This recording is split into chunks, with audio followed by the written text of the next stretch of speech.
Urban FM 104.5. Urban FM 104.5. Vous êtes sur les 104.5 Urban FM, la station urbaine, et vous écoutez le Da Fresh Morning.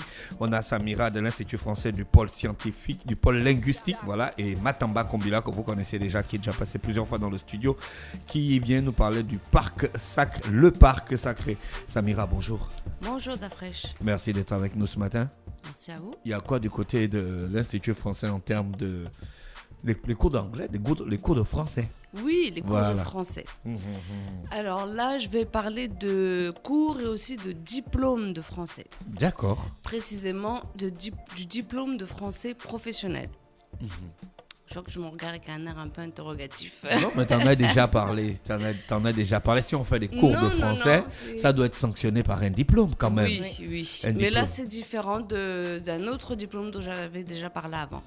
Là, il s'agit d'un diplôme qui est destiné aux étudiants et aux professionnels, particulièrement du monde des affaires. Donc, le diplôme de français professionnel, c'est un diplôme qui permet de valider ses acquis en termes de communication en milieu professionnel.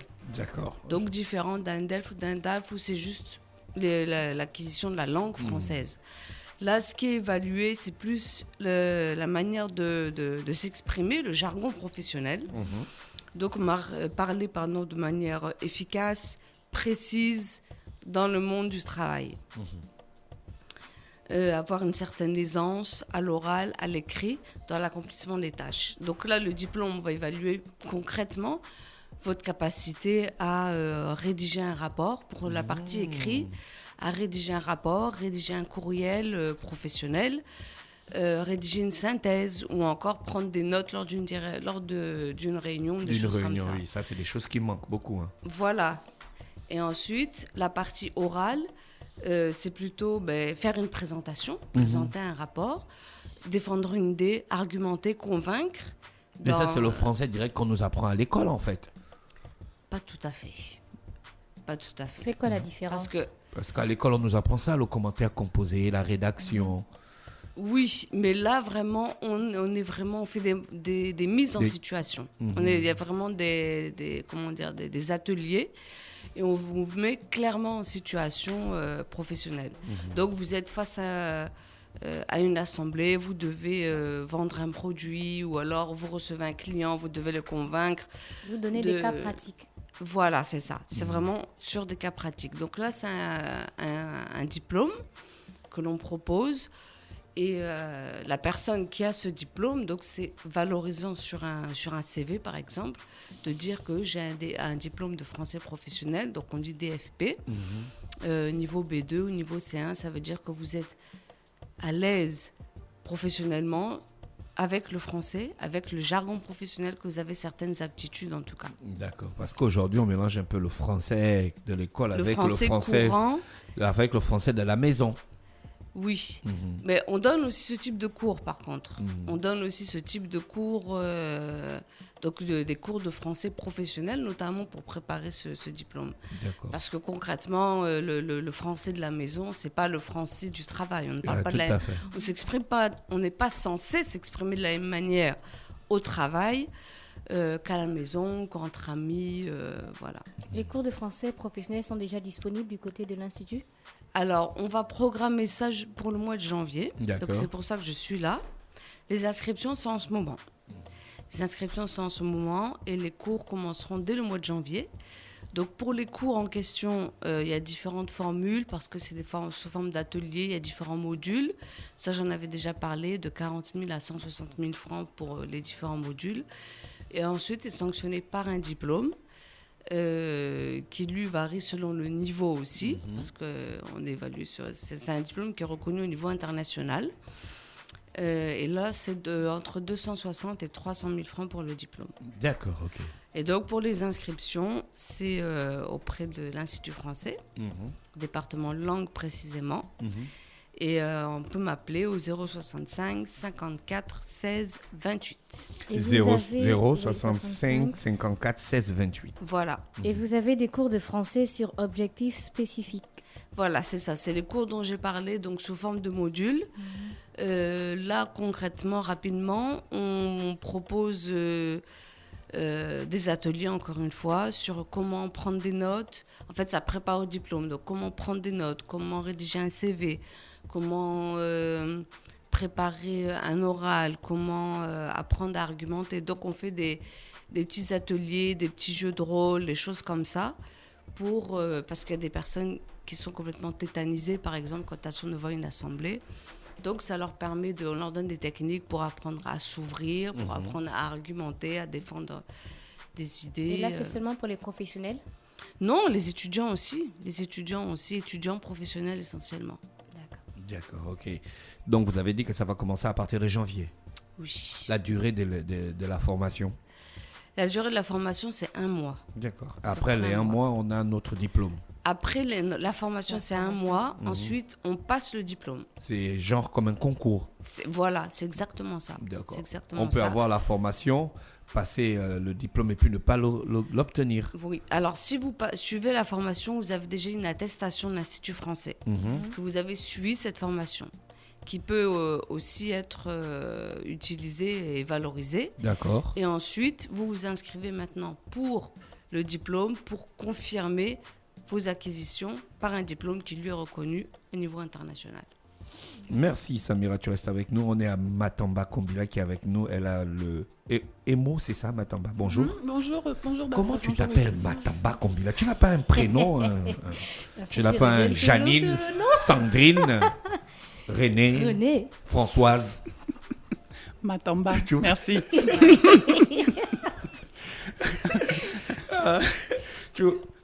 Tu vois, dans Equalizer, quand il dit à la fille que je m'appelle Robert, et elle lui dit non, tu dois t'appeler Bob.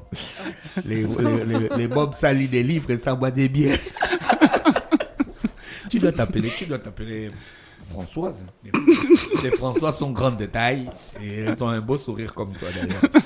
Alors, tu as le parc sacré. Ouais. C'est quoi exactement? Emo Minlang, le parc sacré. Uh-huh. C'est une grande expérimentation avec une collaboration avec Chef Ella, conteur. Ah d'accord, ok, je vois. Un spectacle pour enfants, mais en fait qui est un spectacle familial. D'accord. Et donc le conte, le mvet, la tradition du mvet, ramené, réinventé au quotidien en fait. C'est donc l'histoire de 2 enfants qui vivent dans une réalité qui est un peu la fictionnalisation de ce qu'on vit actuellement, donc avec extrême séparation de tout le monde, et qui essayent de retrouver une vie dans laquelle ils peuvent ressentir plus des choses, donc plus proche de la nature, moins enfermés. D'accord. Voilà, donc on va dire spectacle, donc on peut dire conte. Mais on a aussi une comédienne, donc on est avec Lune d'Or. Et donc on a conte. C'est un peu difficile à expliquer en fait. On va dire que c'est un conte, mais spectacle, avec des éléments visuels. Donc comme moi, cinéma, donc j'ai fait un film qui illustre l'histoire, donc qui vient en complément où les deux marchent ensemble en fait. Donc tu as le conte, le film, la musique, tout ça ensemble. Et on a en fait une espèce de grande performance qui dure à peu près 45 minutes. Est-ce qu'il y a des conseils avec Emo, le parc sacré? Des conseils, des messages? Parce que c'est porté sur les enfants. Oui. C'est quoi le message derrière Emo? Venez voir le spectacle. Qu'est-ce qui t'a inspiré cette histoire? Alors, on a vraiment, là, c'est vraiment collaboration. On s'est assis Tu as croisé Chef Ella. Ouais, ça faisait longtemps. T'as impressionné avec son vêt. On s'est croisés sur la plage la première fois, donc il n'y avait pas de mvette. D'accord. Et donc, non,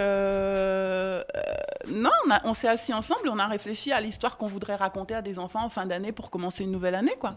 Tu vois, en fin d'année 2021, après 2 années de Covid, où on est encore en couvre-feu, où les enfants portent des masques pour aller à l'école, où les familles se retrouvent plus parce que voilà quoi, donc on a réfléchi, qu'est-ce qu'on veut dire en te lançant dans cette initiative, est-ce que tu as compris les tenants et les aboutissants du MVET?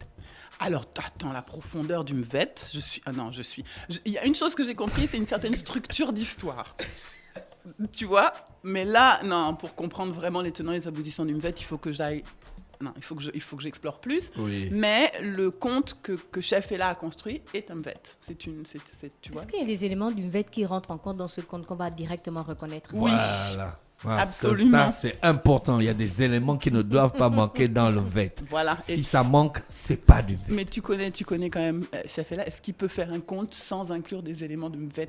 Donc en fait, non. C'est ça qui est magnifique, c'est qu'on a réussi. Et c'est pour ça qu'en fait... Bon, attends, on va voir, je m'excite pas trop parce que, bon, tu sais, moi, j'ai tendance à être toujours très enthousiaste.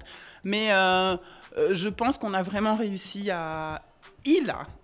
vraiment réussi, parce que c'est vraiment lui qui a conçu l'histoire. On a parlé de l'idée ensemble, il a écrit l'histoire. Il a réussi à vraiment mélanger ce contemporain avec le MVET. Et ça, je trouve que c'est assez fort, parce qu'en plus, on a toutes ces images qui viennent en plus là-dedans et qui t'emmènent dans cet univers dont on veut parler, dont on parle. Et ces notes de musique aussi qui viennent en complément. Et, ouais. Le spectacle, c'est quand? C'est samedi, il y a 2 spectacles, un spectacle à 14h et un spectacle à 16h. À l'Institut français. Le tarif? Alors 3 000 francs et 2 000 francs pour les abonnés. D'accord. Samira, donc on a dit que c'est en janvier que ça démarre les cours. Oui, mais les inscriptions, c'est maintenant. D'accord, mais Parce qu'en janvier, ça fait un peu tard pour ça. les inscriptions, c'est maintenant, c'est à l'Institut français. Oui. Tous les jours, c'est ouvert. On s'inscrit sur place ou bien sur la page? Alors, on s'inscrit sur place ou alors on m'envoie un mail. On peut trouver mon email sur le site internet de l'Institut français. D'accord. Sinon, on peut venir sur place du mardi au vendredi à partir de 14h. Je suis là, je suis dispo. Et le diplôme, là, c'est seulement une fois par année ou bien c'est plusieurs fois dans l'année? Comme c'est nouveau, là, pour l'instant, on va le faire une fois. D'accord, ok. Oui. Donc, c'est vraiment le coche à ne pas louper. Merci Samira qui est avec nous du pôle linguistique de l'Institut français et Matamba Kombila. On se dit bye-bye. Bye bye, merci. On se retrouve la semaine prochaine et on invite tout le monde à venir samedi pour le EMO, le EMO, parc sacré. Le parc sacré. D'accord, merci. On vous souhaite de passer une bonne journée à l'écoute des programmes d'Urban FM. Urban FM 104.5.